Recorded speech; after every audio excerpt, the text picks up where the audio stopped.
Jeff Shoup is a sales leadership speaker, trainer, and strategist with 43 years experience in sales and service, touching 6 continents. He is all about a passion for prospecting, telephone prospecting in the internet age, and helping businesses increase revenues. Here is Jeff Shoup.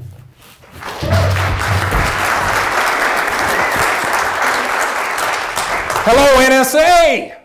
You're awesome! I love how you make the entire world your territory for sales. Using the internet, using social media. A lot of us, what we'll do is we'll prospect by telephone as well in addition to all that. The challenge is that a lot of people that we're calling won't follow the script, will they? We face rejection. One of the biggest challenges that we have in life or in business.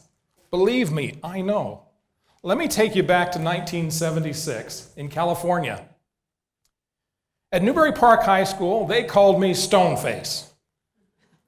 You believe that? I was shy. I was so shy, I closed my eyes when I took a shower.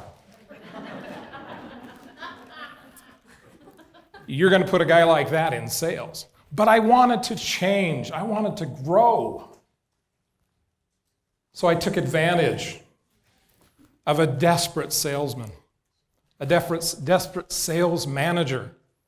And I took a job, telemarketing, HBO, cable services, part-time. On Monday, I made my first call that evening. Went kind of like this. And this is how phones looked in 1976, okay? Mr. Kincaid, could I interest you in HBO cable services? Kid, it's Monday Night Football. Who do you think you are? You know what you can do with this phone, don't you? That's enough of Mr. Kincaid. Mr. Kincaid did not follow the script, did he? Mr. Kincaid introduced me to telephone rejection. It felt terrible. In today's modern metaphors, I'd describe it as in one shot, meeting up with the Terminator, Darth Vader, and the Velociraptor. All right, so I'm exaggerating, but I had a problem with telephone rejection. A lot of salespeople do.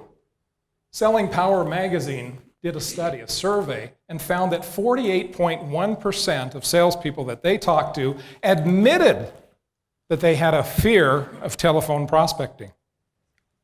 1 of every 2 salespeople. Which of the 2 are you?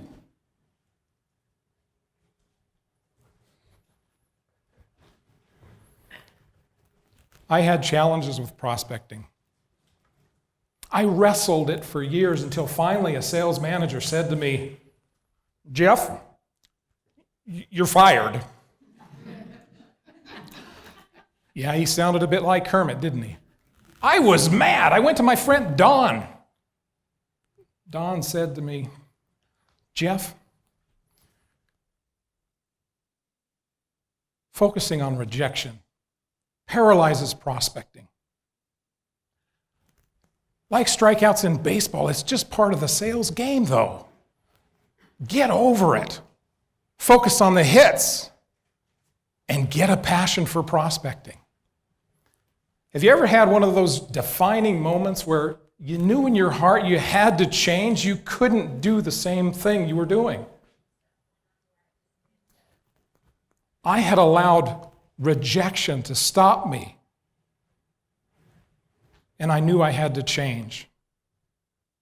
It paralyzed me. It made me tentative. It made me half-hearted in my prospecting, and it was ruining my life. Let's fast forward to today. After 43 years, my prospecting has helped companies make millions, if not tens of millions in sales.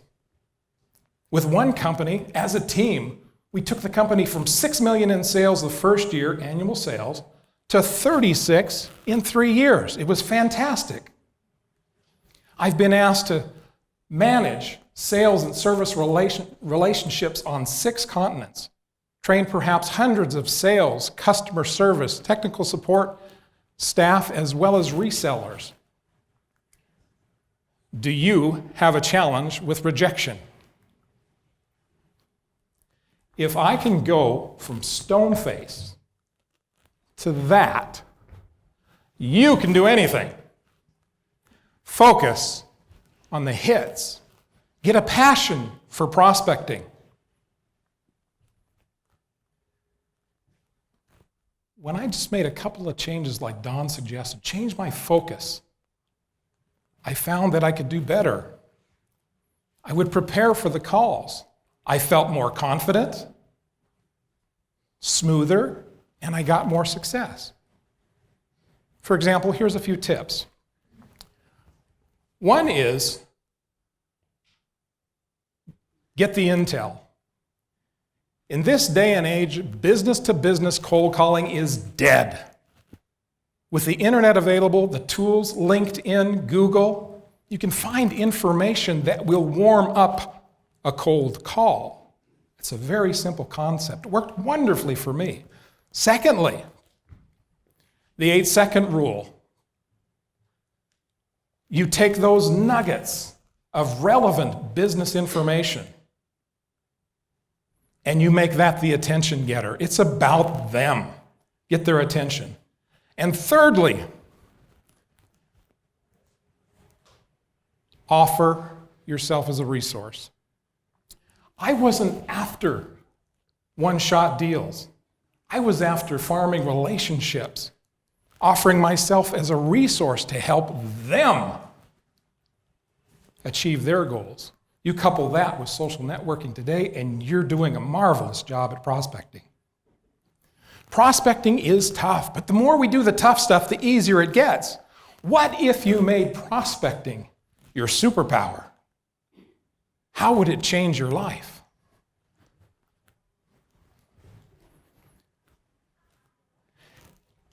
Is your business as big as you want it to be? Is your income as high as you want it to be? Is your schedule as full as you want it to be? If the answer is no and rejection stands in your way, then remember what Don said. Focus on the hits. Get a passion for prospecting. If you'll do that, then you, NSA, will be speaking before Fortune 500 companies. If you'll do that, you'll be speaking all over the world. Thank you, NSA.